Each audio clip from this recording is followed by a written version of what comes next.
Hello, we are live. My name is Andrew, and I'm part of the marketing team over at SE Ranking. And today we are joined by Andrea Volpini, and I'll say a couple of words about him later on. So the topic of today's webinar is uh, basically AI and how you can use it to create great product descriptions for your e-commerce business. So even though artificial intelligence is at an early stage of development, it is now more capable than ever before. The possibilities of natural language generation are being unlocked, are beginning to unlock the creation of content at a scale. The first application of NLG is e-commerce. So every online shop can benefit from AI-generated product descriptions that are both up-to-date and engaging. Before we continue the webinar, I just want to make sure that everyone can see and hear us. So guys, if you could please find the chat and let us know where you are joining us from, and that way we'll know that everything is great. Okay, I see a couple of interactions, people saying hi. So I'm just gonna wait a bit for everyone to let us know if they can see and hear us, because YouTube has this thing that if you open it, it can sometimes be muted. So you can, if you're muted, you can't obviously hear what I'm saying, but I'm hoping that everyone can see and hear us. Oh, a lot of people are from Vienna, Romania, London, great, Miami. Welcome everyone. So we are good.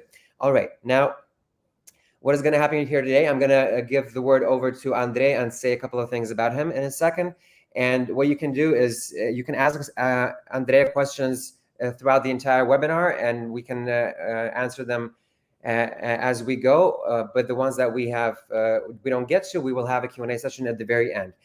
Don't worry about writing things down. We will send out a copy of the presentation. You will be able to access the replay of the webinar as soon as it's over on YouTube. Plus, we will send it to your inboxes. And plus, we have a little special something at the very end for those of you who make it. So make sure to stick around. All right. And now today's guest is Andrea Volpini, CEO at WordLift. He is a visionary entrepreneur now focusing on semantic web and artificial intelligence. He's also the co-founder of Inside Out 10 and director of Inside Out Today. Andrea has 20 years of world-class experience in online strategies and web publishing. Nowadays, he provides tools and consulting services to brands that need to grow online. So it's a pleasure to have you with us here, Andrea. Hi. So let's get started, and we'll dig into everything that we have for today. I'm giving you the word, Andrea. Yeah. Thanks, Andrea. Great introduction. Hi, everyone. It's great to see everyone here with us today. I've been running around the world with some of the demonstration that I will share with you today. As we progress, of course, I gain more experience from the work that we do and from the tools that we developed. And let's make these as interactive as possible, as open as possible. So just raise the hand, ask the questions, and Andrea will help me moderate the debate and hopefully kind of dive deep into the topic. So agenda for today, we will have some interactive demonstration on how to apply natural language generation in SEO. I have prepared a web application that will allow you to test with GPT-3. We also have a test key for you to run the experiment during the course of this webinar. And we will start by looking at the creation of the knowledge graph. This is kind of a foundational step for anyone that it's approaching AI. AI, it's kind of a bad term. It's an umbrella term. It covers a lot of stuff, but the foundation of it, it's really the data. And so we want to first prepare the data for running the models on top of this data, and then in our specific implementations, we will look at the use case of writing FAQs, and then the use case of writing product description. So we are in the context of SEO. Let's get started. And here I'm going to ask Google what is a knowledge graph, or what is a product knowledge graph. And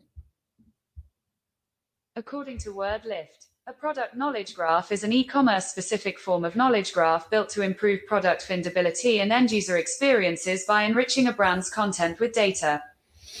So that's kind of interesting example of a feature snippet that is rendered as an answer inside the Google Assistant, but the basis of it is that it allows us to understand that the product knowledge graph it's a knowledge graph that it's built around products, and that's where we are going to start today. So. Practically, when building a product knowledge graph, we want to describe the attributes of a product, in this case, 1990s sunglasses by Prada. And as we do so, we combine properties using the schema.org vocabulary in order to group the specific characteristic of this product. And we do this inside a linked data graph that we can then consume and use for training the models that we will use for generating the text. So the basic building block of the product knowledge graph, it's everything that characterize our product. And here we see some of the attributes. Where does this information come from?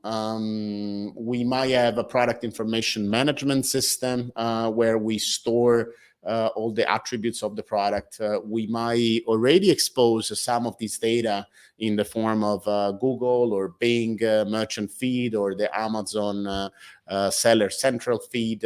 These are XML files that allows these platforms to present our product on their surfaces. Last but not least, of course, we might decide to crawl the website in order to extract additional properties that will help us create the knowledge graph. So usually when we start in creating a product knowledge graph, and you might be doing already some of this process if you are already embracing structured data on your site, but the problems that we face are always fall into these three categories. So the first issue is that, of course, we might have attributes only for some of the products, and so this is called data sparsity, meaning that we might not have the color for all the products that we have, or we might miss something very important like the unique product identifiers in the form of, let's say, an MPN number or a GT number. These are attributes that allows platforms like search engine to disambiguate and reconcile metadata about our product. Data completion is the other issue that we might face. We want the data to be as comprehensive and coherent as much as possible, because of course on the other side we have these multiple AI-driven algorithms that are reconciling data, trying to understand what we're selling and who would be the best fit for that product at that point in time. So one of the typical example is that we might have a description that tells the user that the sunglasses has let's say yellow lens, but then in the structured data we provide as color for the lenses the color blue. So these mismatches are extremely problematic for any sort of AI in order to get the confidence required for instance, increasing the ranking of a product. So making sure that any information is consistent and coherent, it's crucial for improving the rankings. Now, the data reliability is also another aspect that we see is impacting so many websites.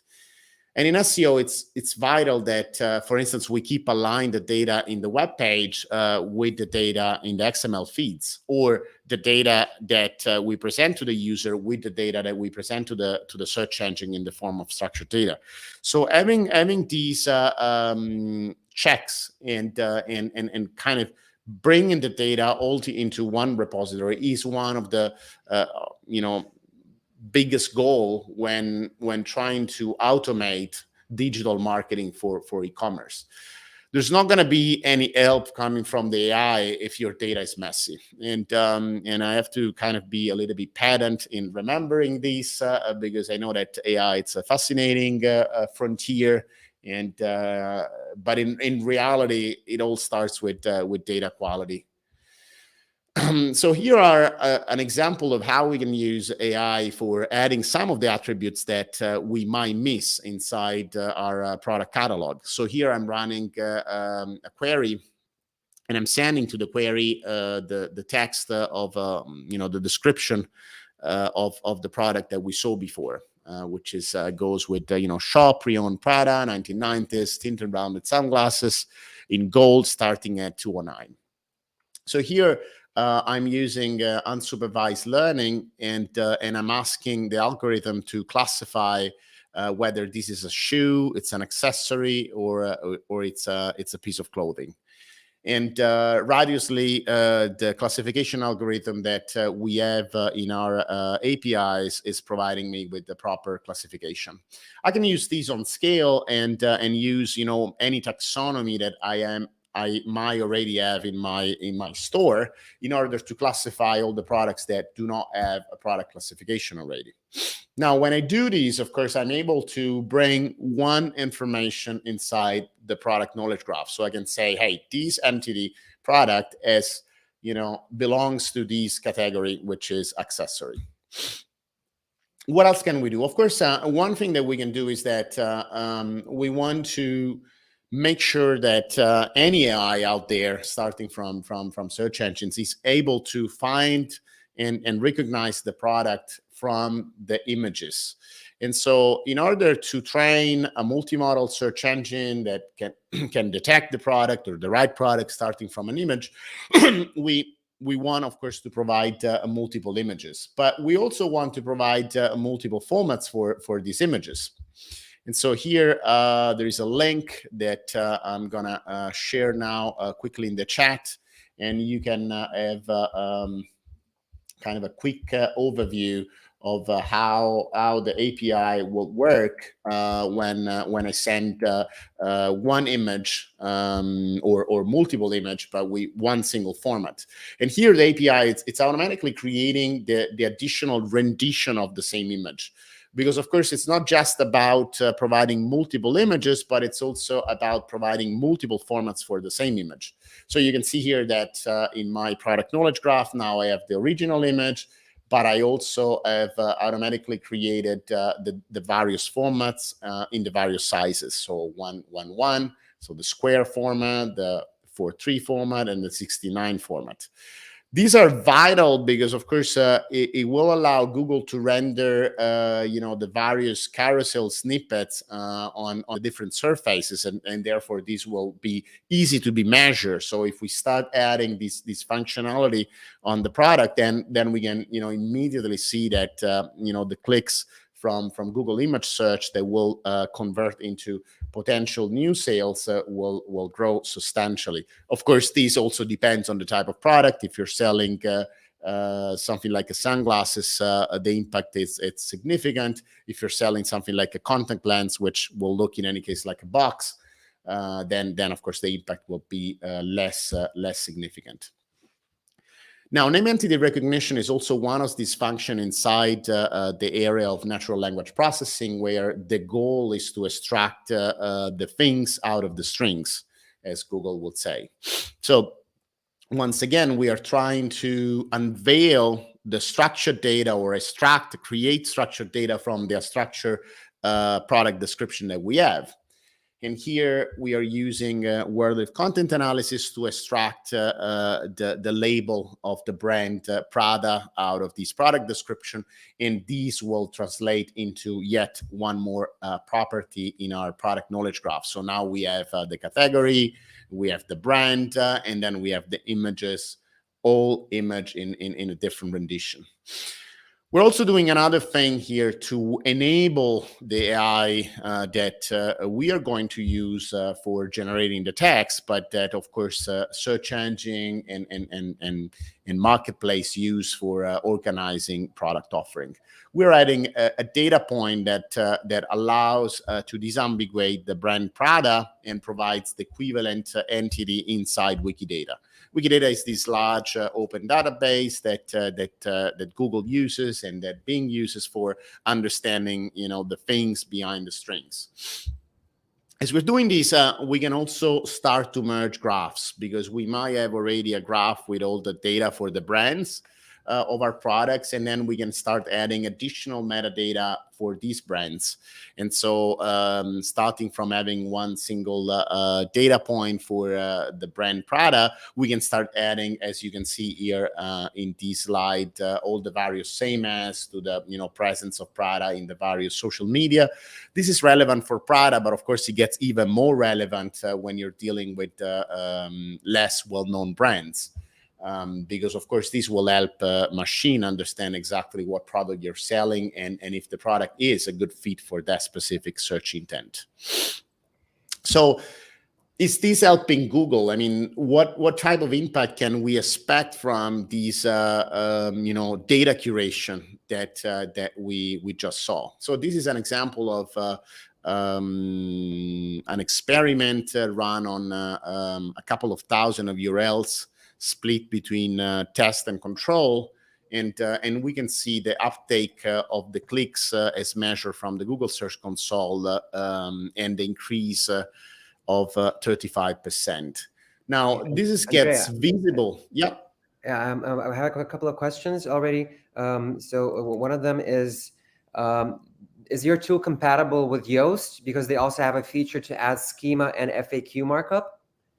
Right. So we work with Yoast, we work with Rank Math, and we are fully compatible with both. There are a couple of articles that we can share about how to make the two things work together.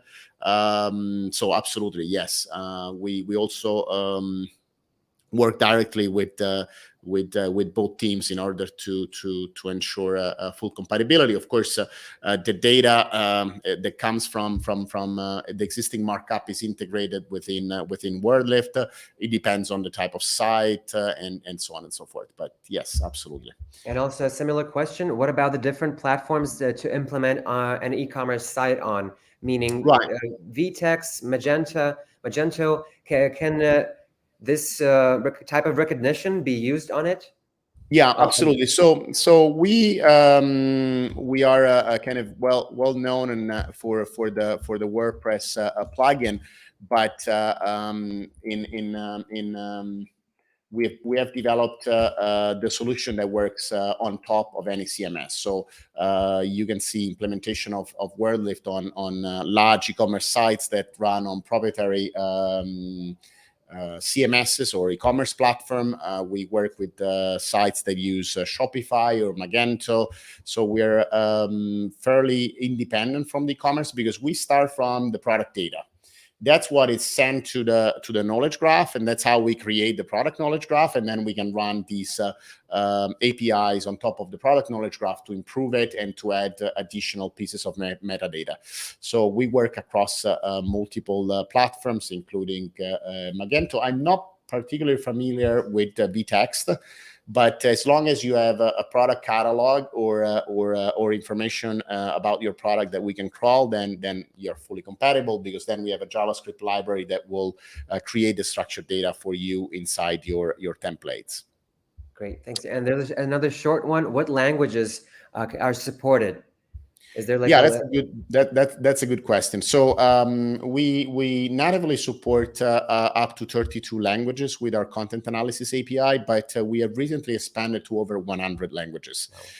So we work across many different languages, and then of course once you create your own product knowledge graph, it's your data that it's used for training the NLP. And so using the custom vocabulary, we are able to fine-tune the results on your specific products. Awesome. Thanks.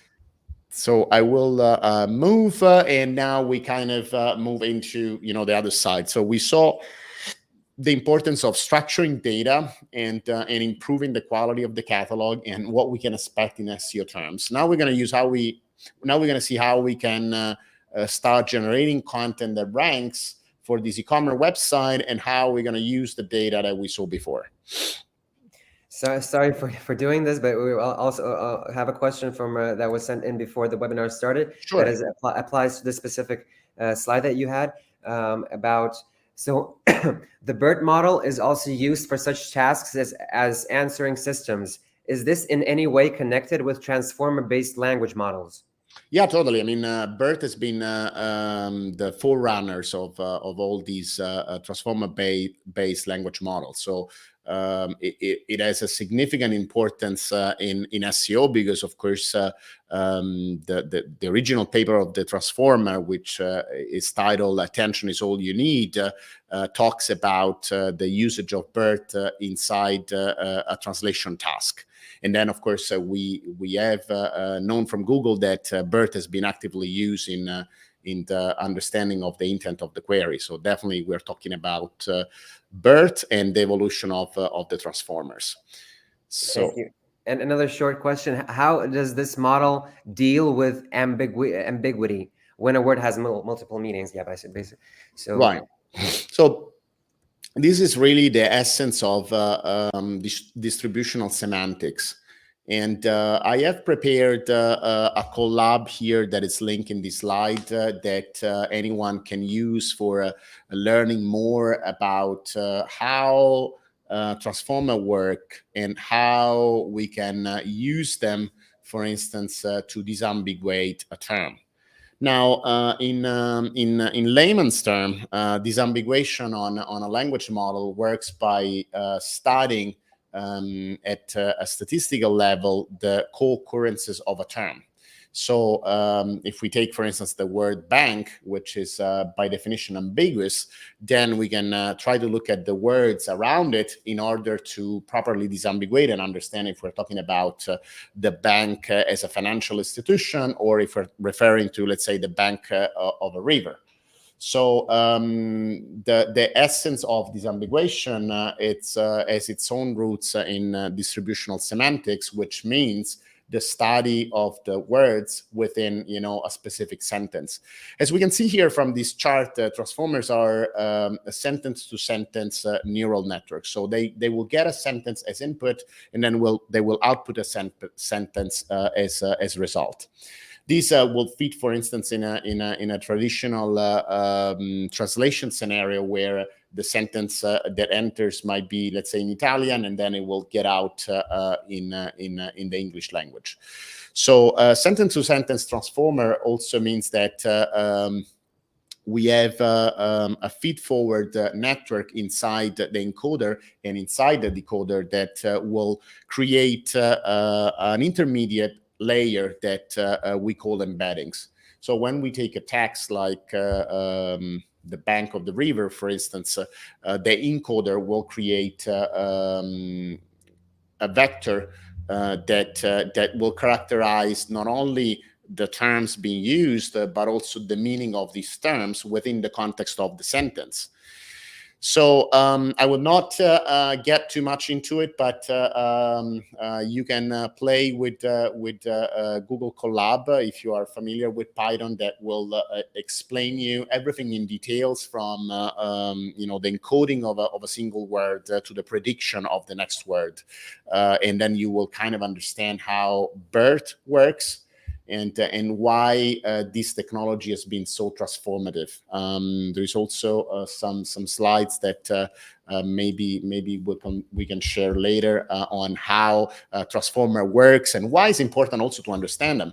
Because of course the reason I spend time in kind of explaining things around is that, of course, the more we understand how they work, the more we understand the limitation, the more we can use it effectively inside marketing. So end of the story is that while there are tremendous opportunities in kind of training your own models, we always need to be human-centric, and that's kind of seems like a fake statement or something that I copied, but that's something that we live and breathe every day. Now, being human-centric when using AI, it means that we want to understand exactly what is the purpose of what we're doing and how we can instruct the model in this case to produce something that is relevant for the user, that fits with our content guidelines, and that uses the right tone of voice, just to say a few of the elements. Practically, we're talking about interacting with these language models like BERT or Google T5 or in the examples that we'll see shortly, GPT-3, using one of these three modalities. Zero shot means that I'm just gonna tap into the vast knowledge of the language model with a direct question, and then I will expect a sentence in return. And if you went through the previous collab, then you will learn that the model cannot really think. It will just create an approximation of what it thinks it will come next. Which means that when dealing with this language model, we have to, start with a clear head and understand that they don't have a clear understanding of what we're saying. They just have a very good approximation of the usage of the language because they have been trained on billions of text. And so they know exactly what text will more likely come after, an input sequence. So in this slide, we see, for instance, for the zero shot, that the input sentence is something like Q colon is carbonara Italian or Indian recipe, and then A colon, and then carbonara is, and then the language model is predicting that the expected answer is an Italian recipe. This works directly with a zero shot, so I'm not providing any previous sample to the model. And I'm just going to tap in with an example, and I'm expecting something in return. Now, this is beautiful because it allows anyone to really interact with this technology using natural language. So we don't need to be a programmer in order to work with these language models. We just need to use the natural language. Now, when we do a few shots implementation, we start passing to the model more samples, okay? So in this case, the input sentence would be carbonara is an Italian recipe, colon, then, carriage return, duck samosas is an Indian recipe, carriage return, burritos are, and then the model is predicting what I'm expecting, but is also capable of understanding what I have sent as samples before. This is beautiful because then I can, create all different tasks by just instructing the model on, what I'm going to send as input and what I'm going to expect as output. And here you can see that, I'm using carriage return. I'm trying to kind of format things in such a way that it's consistent. And then I'm expecting something to happen in return. Fine-tuning is where we want to achieve the highest level of quality. We want to have more control on what the model is gonna provide as output, and so we are gonna craft training data, validation data, and then we're gonna change the weights inside the decoder in this specific example in order to accomplish the specific task. So that's a little bit of kind of the modality that we can use, and I can see that we have what do you do if data from sources is incorrect? Well, that's a big issue. That's exactly one of the biggest problem, and why we started this presentation with the importance of knowledge graph, which are just technology for connecting human knowledge with AI. So if the data is incorrect, then we end up in troubles. And language models can be racist or full of biases, so they can output something that it's violent and goes totally against decency and your content policies. So there is no way other than curating the data. So most AI fail to create perfect main title, and I use many services. And that's exactly the point of this presentation. So we see a lot of, tools out there that promise us to create, the perfect title and the perfect product description. It's so simple, it's template based. Well, that's not really how it's going to work, because the reality is that you need to fine tune and you need to personalize the data behind this model in order to expect the title that you want. Okay, and that's exactly the point where I want you to arrive today. So we can do a lot of stuff now. Let's kind of look at the opportunities, the concrete opportunities that we have here. We have an e-commerce store that has a unisex description for a category of products. In this case, we have eyeglasses by Burberry. Now, as personalization kicks in, we want to create a more personalized intro text for instance, the female audience. And rather than using or reusing the same unisex description for the category, here we have generated, using a specific model, a version of the same text for female. And you can say that it starts mentioning the fact that, of course, Burberry is a luxury brand founded in 1856. But then it goes into kind of the female target. And why not just hire a copywriter? Well, the reason is that, of course, we will need to hire. We do need to hire a copywriter in order to create the samples that fit with for the training data. But then, of course, we can use these on a scale that that a copywriter will not be able to follow. So imagine that this approach can be used on let's say hundreds of categories, because we have hundreds of categories on this website, and we want to create a personalized text for every male and female version of the category page. So a copywriter will definitely work in the process in order to train the model, but then the copywriter will feel like a hero, because it will be able to produce by using these technologies, maybe 500 descriptions in a snap. So it will put the effort on training the machine, and then it will put the effort on validating the output, but it will be able to scale his or her work to thousands of descriptions. So that's the reason why, of course, we hire copywriters, or we work with the editorial team inside a client, but then of course we provide them with the ability to, for instance, generate thousands of new product description every day, which would be otherwise impossible. And here you see the same input text, so the same unisex description, and then you see that the text it's kind of tuned for the male audience.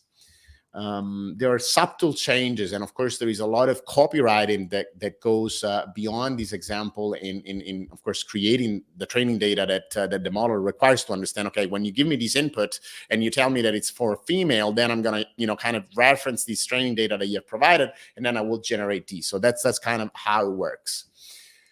And I'm gonna quickly skip on another screen. And you can do that too. So you can go here, and then from here try the app, and then you can use a test key. And then we can. I'm throwing it into the chat. I'm throwing both things into the chat. So, right. And I'm gonna change the screen, and then we're gonna play together with GPT-3 and kind of see interactively the limitation of these models, but also the beauty of it. Okay, so I'm adding here the key, submit the key. So you hit these and you submit the key, and then you will see the balloons of Streamlit, and This test key, it's just a test key. You can use it only during the course of this webinar. It will not work a minute after the end of the webinar, but you can use it today for playing with me. Now here I'm selecting an example where I have a title, which is how the same algorithm works in 2021 and how to work with it. And then I'm adding a keyword that, let's say, I have detected from the Google Search Console as being the keyword, but it's not in the title. You know, that's kind of a classical example. So I'm sending this in, and let's see if the title it's kind of making sense. So here the title is pretty much the same, but as you see, the keyword has been introduced inside the title. So I can now rewrite this title and optimize for the keyword TikTok algorithm that maybe I found for that specific piece of content inside my Google Search Console. So this is one of the scenarios that we can use. We can also use it for generating new titles, and so here, for instance, if I say, I don't know, SEO, e-commerce, say that this is are like my topic, and I'm gonna just send these 3 topics, and then you know I'm getting a title that might fit with my blog. Artificial intelligence might change e-commerce as we know it. Yes, totally true. I do believe in that.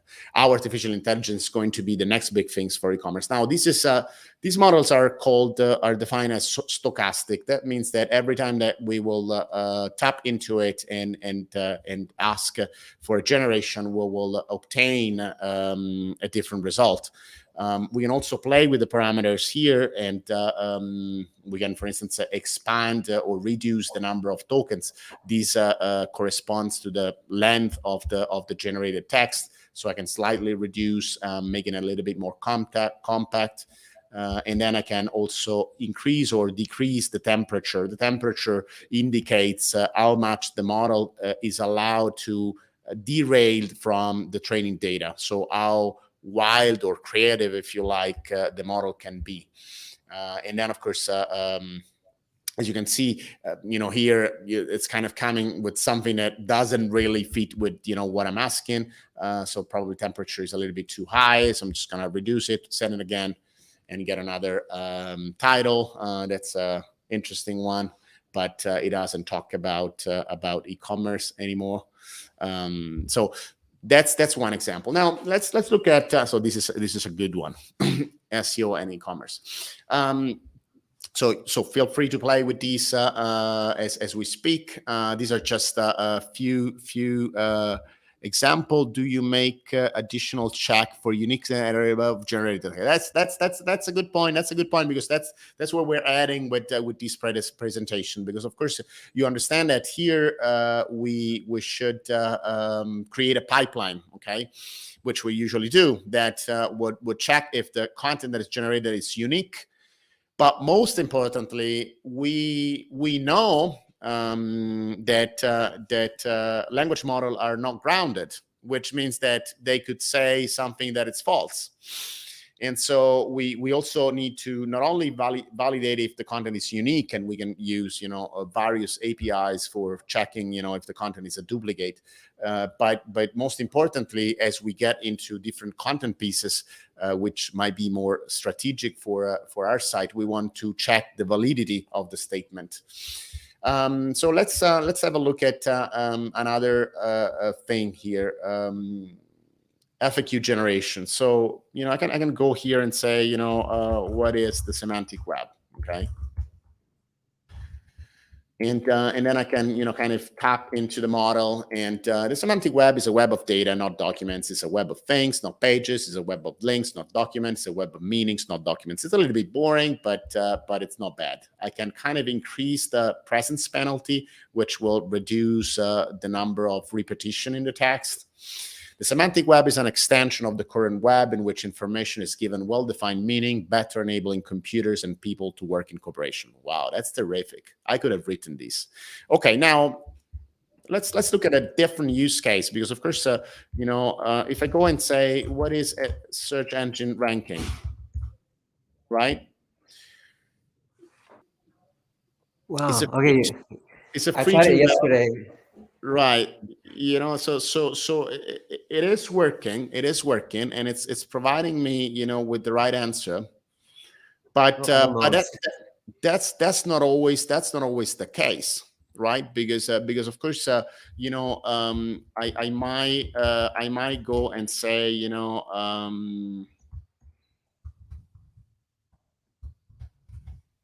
never tried this before.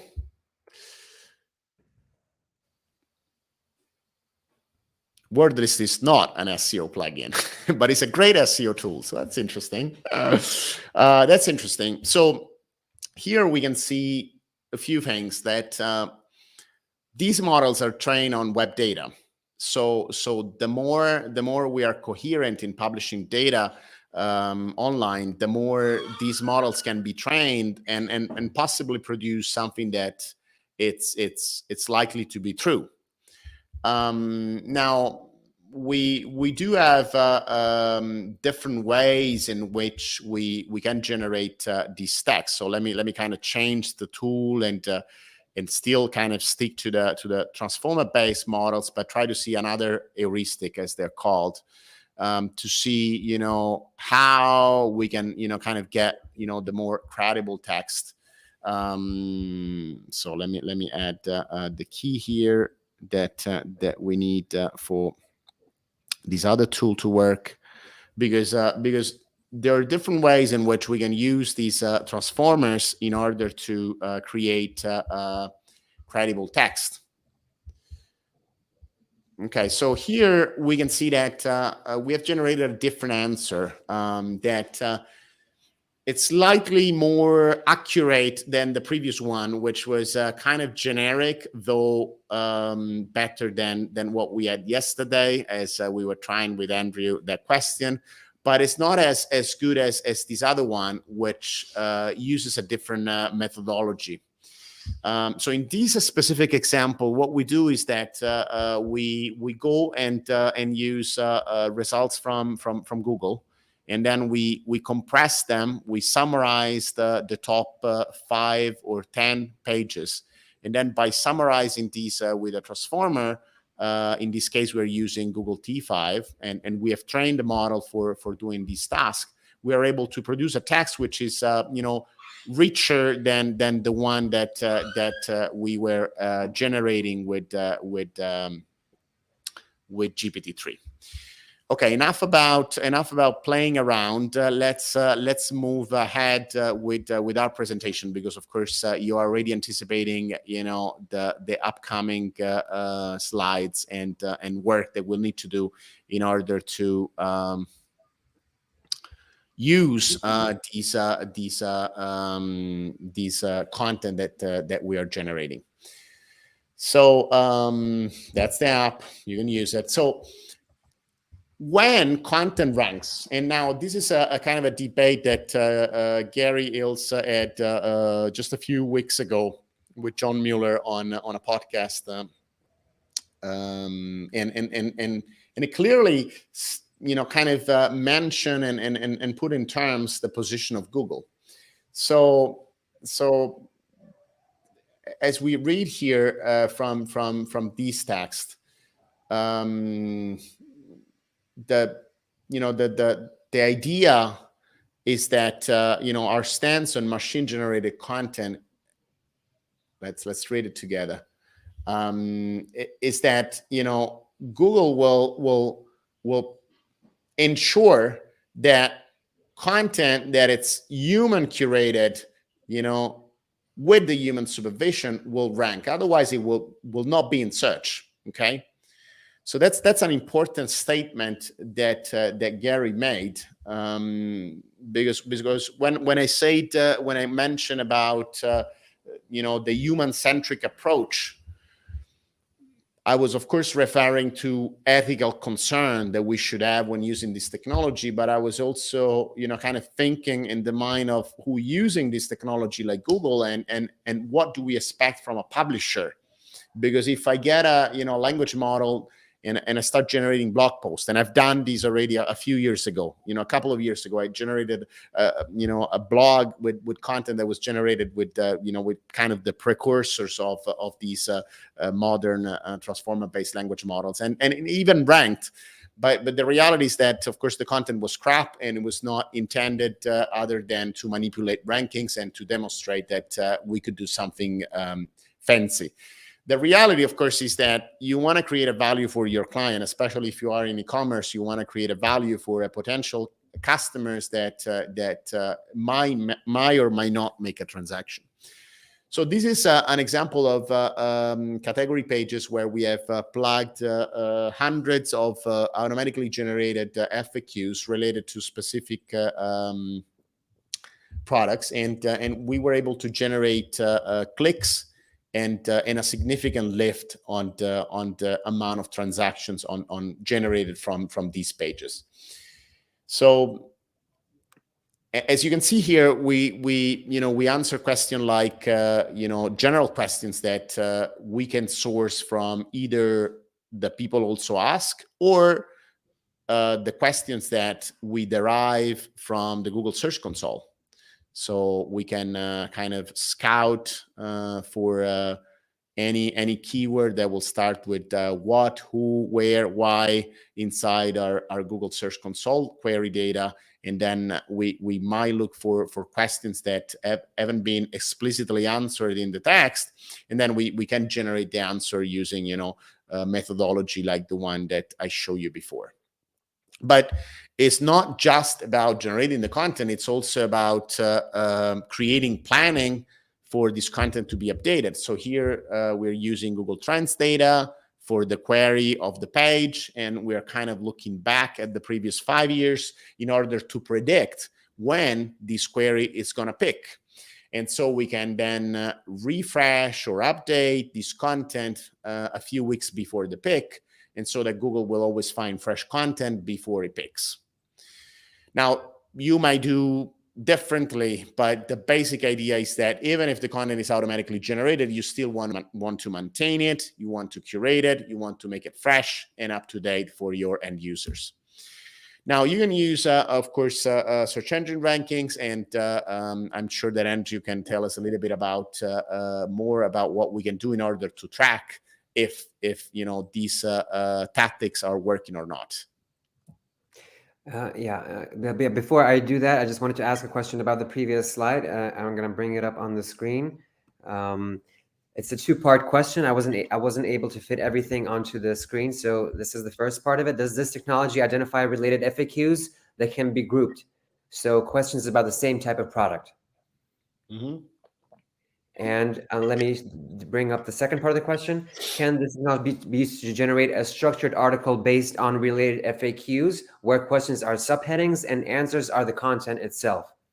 And so grouping questions is really about diving back to the query, okay? Because as we said, we have different methodologies to generate these questions.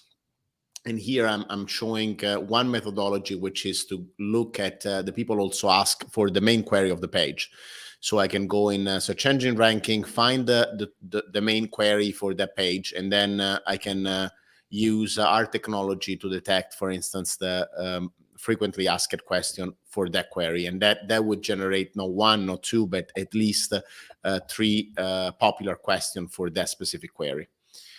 Of course, I can use also other heuristics. I can, as we said before, I can scout for who, where, what queries inside my Google Search Console for each one of these page, and then I will obtain multiple questions in general.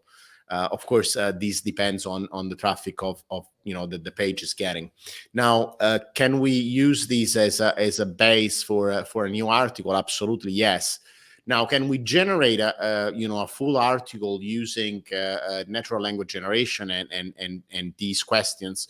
The answer is no.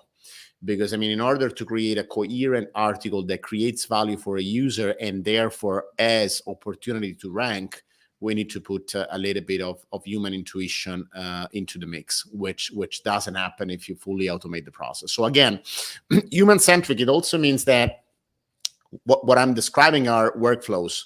And we need to understand exactly where does the human fit? Is the human working on the training data, as we said before, or is the human validating the output that it's produced by the machine, or is the human at the end of the process? I mean, where does the human fit? How do we make this technology interact with the editors?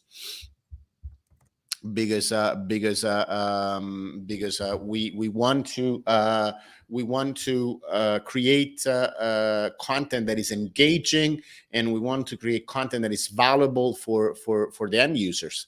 And so all it takes is to define where does the human fit, and there is no one solution. There's no one size that fits all, because of course everyone is working differently, and we want to empower the existing organization. So we need to understand, how do you work already on these? Is there an editorial team? How are things working? So that's pretty essential. Now, this is, for instance, an example of a validation workflow that we have in place for these FAQs. So while yes, we can scale, while yes, we can generate the question and the answer using deep learning, we do have a lot of workflows that prevents toxic content to go online, or false statement to go online, and there is a continuous loop. There is nothing that can be done and then you can go to sleep and forget about it.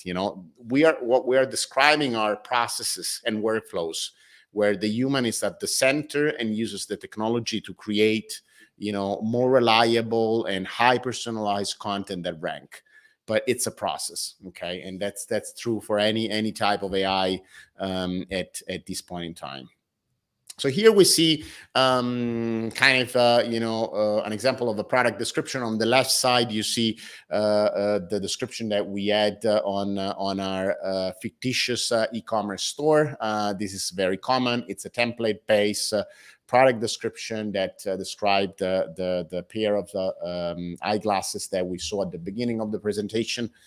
And as you can see, it's repetitive. So possibly there are other hundreds of products that use the same template.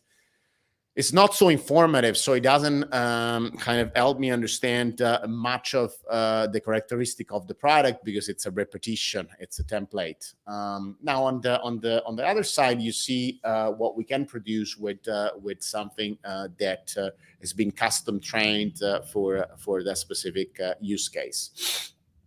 It's unique.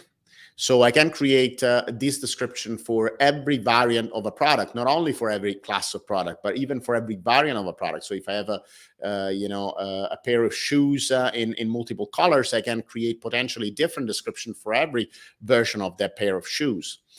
And I can also take into account the existing tone of voice that we use on the site, and then I can where my SEO at and understand, I want this information to be in the text because I know that this will make it rank higher.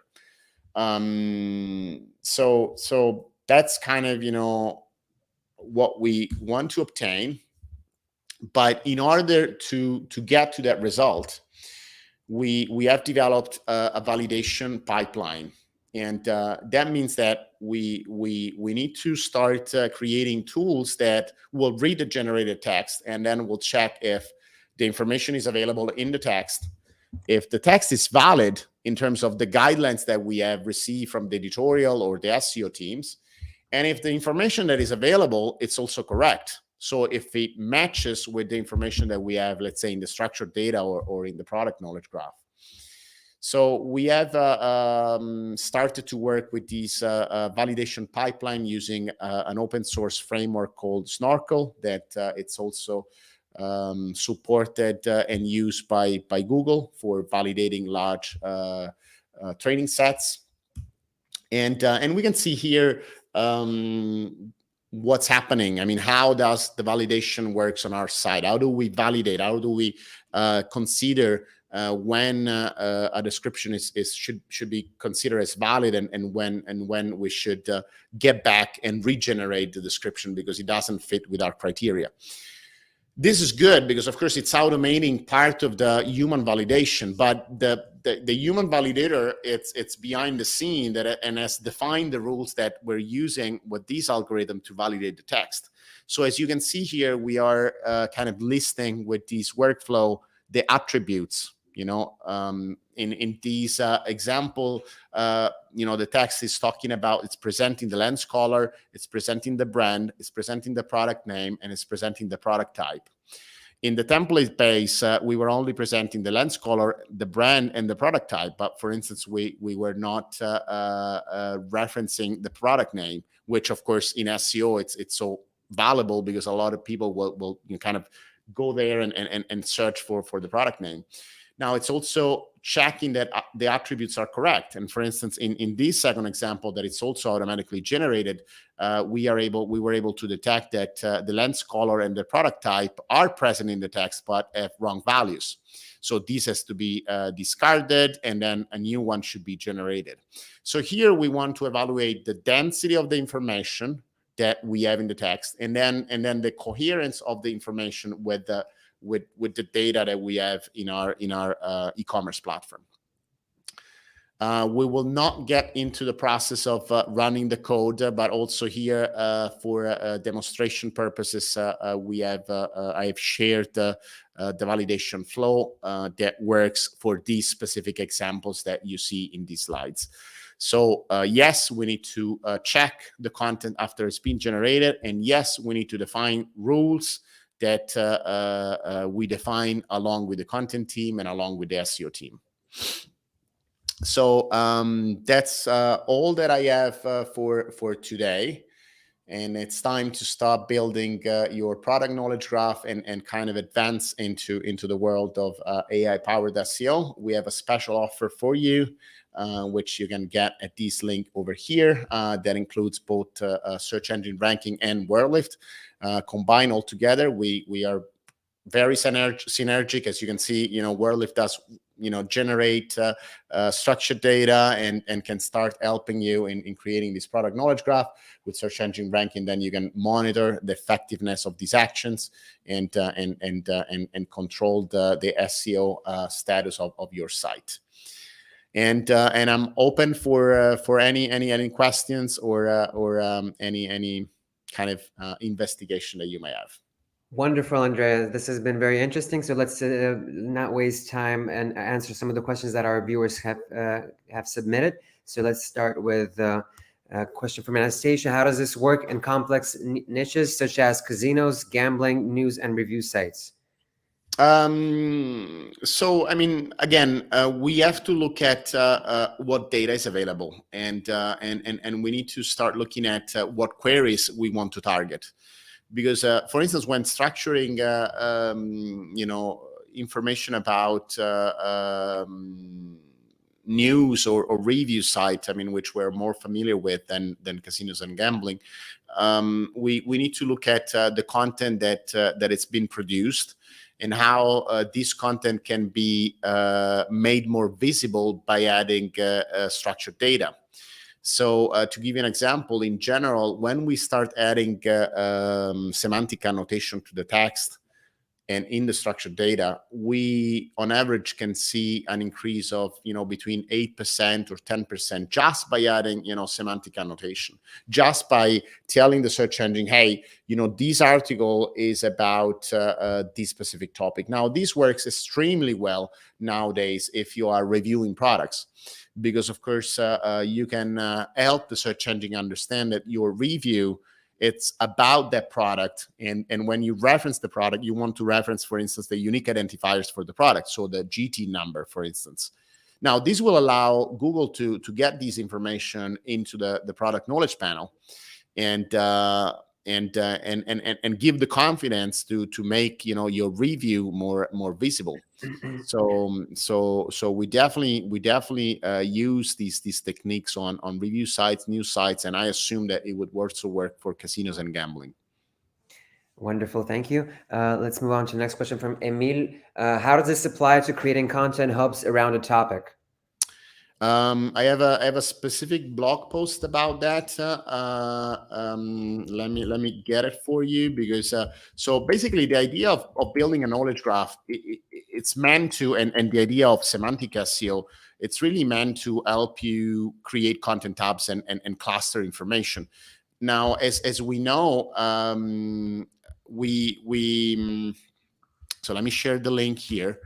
As we know, in semantic SEO, we want to be able to provide a search engine with topical authority.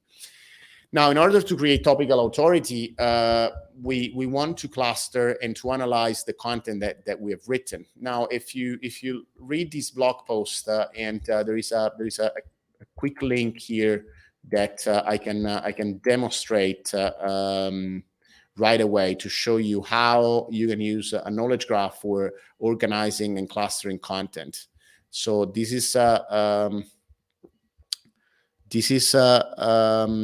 tool that has been developed by Google that allow us to visualize the embedding. So that's the knowledge graph of our blog, okay?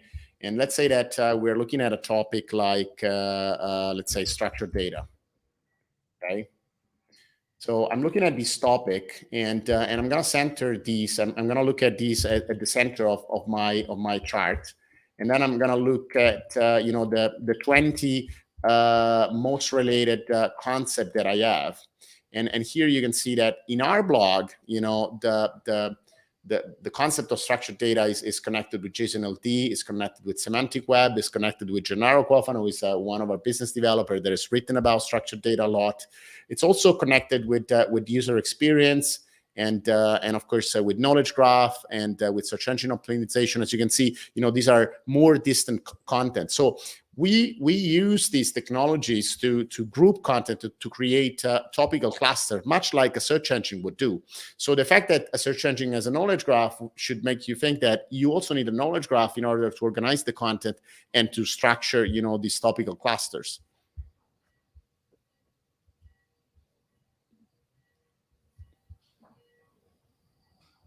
And of course, we can keep on playing with these, but I would recommend you to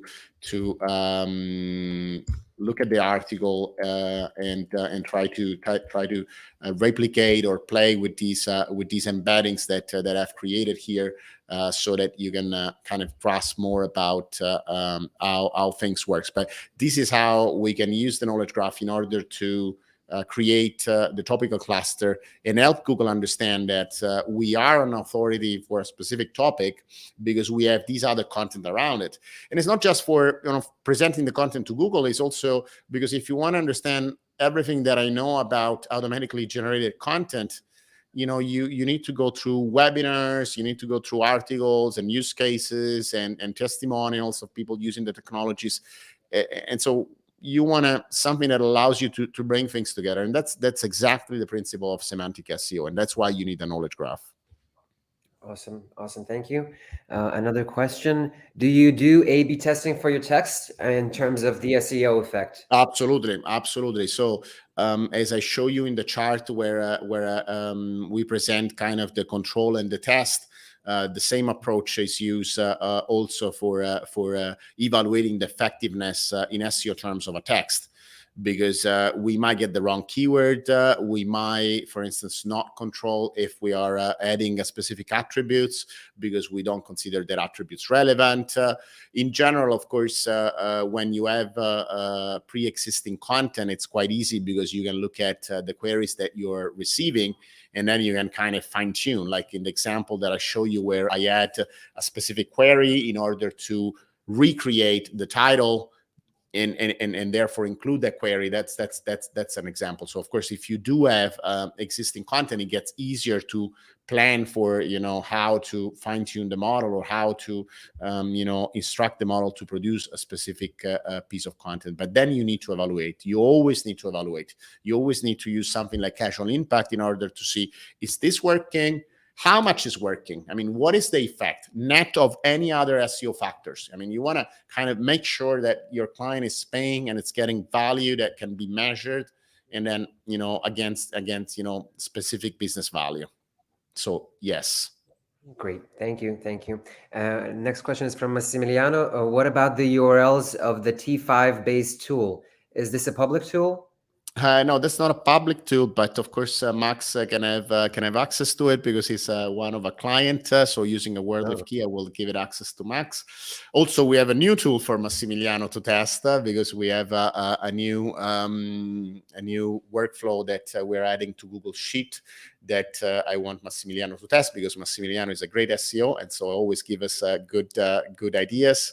So yes, I will share the link with you. It's still, I mean, a lot of the development that we do, it's kind of in a prototyping phase, and then we have to validate it on a number of clients before we bring it into fruition for our clients. That's kind of how it works. So usually when I do this webinar, I like to share where we are up to, what we're doing, but not everything, of course, is accessible. But we're working hard to make sure that they will get accessible. Understood. Then another question we have from Sylvia. Are you going to make a similar tool for PPC to create headlines and descriptions for ads? Yeah, I'm not much into paid, to be honest, but I assume that would be necessary and easy to do. I know that Jarvis does, which is one of these GPT-3 based tools, focus a lot on headlines and PPC. But it kind of falls into the category of these easy to use online tools that then fail on validation. But you can definitely give a try to Jarvis to see if he can create content, because they do have a template for PPC and ads. Thank you for the elaborate answer. The next, well, we have more questions submitted live, and we have a couple of more that were submitted beforehand, before the webinar started. So the next question is, do you generate only answers, or can you generate questions as well? Yeah, I think they are both important. So we generate both. And as I said, in order to seed the questions, we typically either look at the Google Search Console data with a query filter using a regular expression, or use the people also ask from either Google or Bing or both. Last but not least, in some cases, we can generate text. We can generate questions from existing text. So if you have an article, we can train a language model like Google T5 in order to provide a list of questions that your text would answer. And then some of these questions can be structured into structured data. We've been experimenting a lot with FAQs, as you might have understood. The reason is that, of course, they are applicable not only in the context of e-commerce, but as you could see in the beginning of this presentation, they also enable us to enter into the Google Assistant, which, of course, it doesn't currently change the game. It's very hard to track. We don't really understand, the impact. But we see that in general, search is it's kind of transitioning from being based on pure information extraction into becoming conversational driven. And so this is why we believe that kind of creating FAQ content, it's a starting point for enabling a new conversational experience. So yeah. Yeah, great, wonderful, thank you. We have another one from Emiliano. What do you think about the quality of content generated in other languages such as Italian or French or Spanish?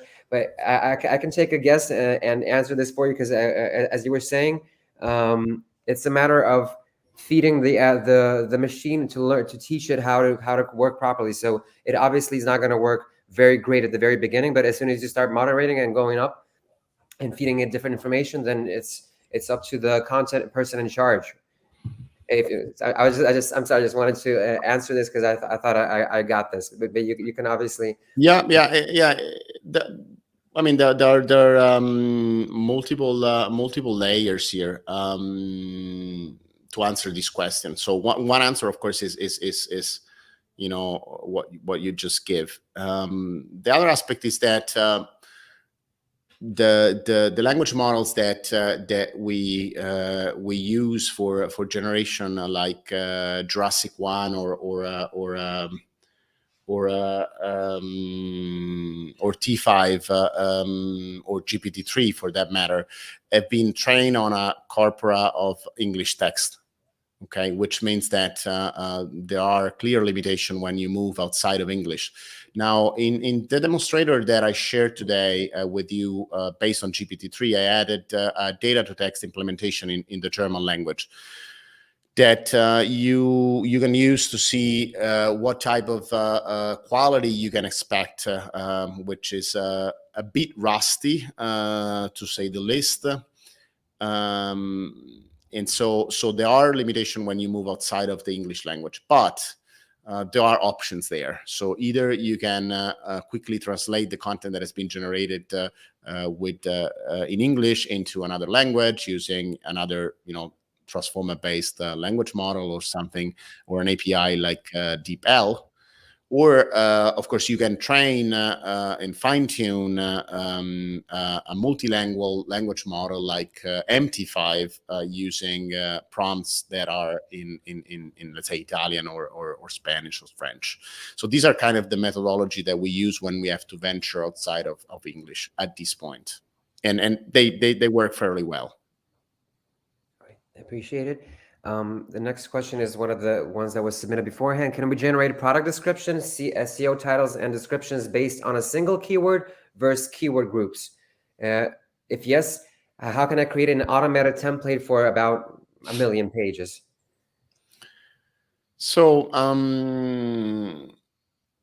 first of all, you need training data in order to accomplish this task, which means that you will need to create at least possibly something like 500 samples. I mean, there's no a rule of thumb or a specific number, but it all depends on the diversity of the data that you have. So when you talk about single keyword or keyword groups, you have to understand that it's like teaching a baby to write. So and the baby needs a lot of examples, and examples need to be diversified, but also consistent enough that the baby can be trained. So depending on the complexity of the use case, you might need to create a training set that goes from maybe a minimum of 200, 300 samples to a maximum of a few thousands. So data curation, in a way, it's the way in which you program the AI. Okay, so can I create an automated template? Yes. I mean, if you want to move to 1 million page, you want to be very solid in validating the output that you're going to generate. Just like I show you, you need to have a clear workflow in mind to validate the generated text, and you need to produce enough training data for the model to be trained in the specific output. But yes, it's totally doable. I mean, the versatilities of architectures like GPT-3, it's extreme. We can instruct it to write like Hemingway, or we can ask him to answer to trivia questions. But then we always should remember that it's just an approximation of the way in which the language is used, and that means that it might produce also false statements. So we need to be solid on the validation. Thank you. And the next question is from Rodrigo. What about the use of not use of cookies? What would be the impact in terms of SEO? Oh wow, I'm not sure I fully understand Rodrigo's question. Rodrigo, if you could please rephrase that, we will get back to you. Let's move on to a question from Maxwell. What is the biggest blocker or mistake that new users encounter when using this solution? So the biggest mistake is thinking that AI is not human intensive. That's the biggest mistake. So the biggest mistake is that I'm going to use AI because I have too much work to do, and there's not enough value in the work that I'm doing, and I need to kind of rely on a machine that will do it for me. And that's not how it works. The way it works is that you need to look at the highest value that you can extract, and then you have to think in terms of scale and validation. So the biggest mistake is, of course, underestimating the importance of the human labor that goes beyond, these technologies, and also applying it without having a clear business vision in the beginning. I don't need to add structured data markup to, let's say, 1 million pages. I need to add structured data markup on, maybe the 20% of these million pages that would change the business numbers. That's kind of the biggest issue is always understanding what is the use case that you want to tackle, and why you want to tackle that use case. And is that important? It does it justify, the amount of work that needs to be put into these implementation, and will it scale? Because of course, we all want to get into the million pages type of work. But in order to get to 1 million pages, there are 1 million concerns to have, and so you need to evaluate very, very clearly what type of results you want to achieve. Yeah, so is that something that everyone who is going to use this technology for the first time should definitely be on the lookout for? And we have a question that was submitted beforehand that sort of touches on this. So how much actual human work goes into moderating? Yeah, so this has to do a lot with the length of the text, right? Because in any case, transformer have a contextual window, so they will not be able to produce an unlimited number of tokens. We are in the range of, let's say, 2,000 tokens. Some language models, of course, are trained on handling more tokens, but keep 1,000, 2,000 tokens as a reference. Now, a token is not precisely a word. So a word like Pulp Fiction, something like pulp. Something like pulp, it's made of 2 tokens. Okay, a word like pulp, it's 2 tokens. So when we talk about 1,000 tokens, we're talking about probably approximately 500 words, maybe 600 words. So that's the limit of the length of the text that you're going to be able to produce, which fits well for the answer on FAQ question, and it fits well for an intro text on a category page for an e-commerce, but it doesn't fit well for a long form article. So depending on the length of the text and depending on the amount of data that you're using for generating the text, then the amount of moderation goes up and down. Okay, because if I have to produce 1 million product description, but the rules are the same across all pages, then of course the automatic validation that I show you will possibly cover 80% or 90% of the human labor. If I go into and venture into something more open, where I'm working on an open domain of knowledge, like even answering a question like who produce fake Prada sunglasses or something like that. When I venture into open domain, then we usually see that adding AI will take 60% of the amount of the editor. Because the AI will create a reasonable first draft that then the editor will curate. So imagine that you go from an optimum setup where you're repeating the same task, and you can have you can automate the validation, and you can reduce the work to maybe just 10%. Okay, and then you go down to kind of reducing the amount of work to 40%. So that's kind of the 2 areas.